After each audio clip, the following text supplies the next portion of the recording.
Helt anderledes ser det ud med finanserne i et land som Kina. Her ventes væksten i økonomien i år at nå op på 9%.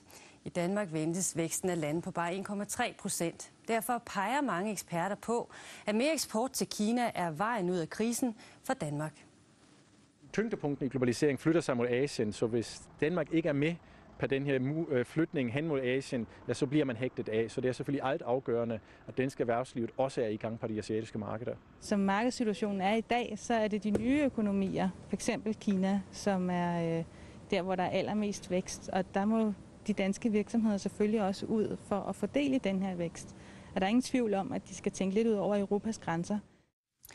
Det med at hægte sig på Kinas vækstlokomotiv kræver en indsats på mange fronter, også i forhold til de unge kinesere. Se med her. I want to go to the United Kingdom. I choose to study in the United States. Sådan lyder det fra de fleste kinesere, der er på vej til udlandet for at studere. Der er ikke mange, der siger sådan her. Denmark is a very cool country. Og det vil det danske innovationscenter i Shanghai nu forsøge at gøre noget ved. Vi oplever mange barrierer for at få kinesiske studerende tiltrukket til Danmark. Der er noget omkring økonomi, men der er et helt basalt forhold, der hedder, at de kender simpelthen ikke Danmark. Danmark skal sælges til de kinesiske studerende, og man håber, at Danmarks nye særlige ambassadør for erhvervslivet, Ritt Bjerregaard, kan være med til at skabe opmærksomhed. Altså jeg ser sådan set min udnævnelse som en understregning af, at vi godt kan se, at det er vigtigt med Kina, og at vi kan tjene ganske mange penge via vores eksport. Men det har jo som forudsætning, at der er en arbejdskraft både herude og dermed også studerende, der vil tage tilbage til Danmark og studere. Kina er lige nu verdens økonomiske lokomotiv, og der er mange muligheder, hvis man forstår at begå sig.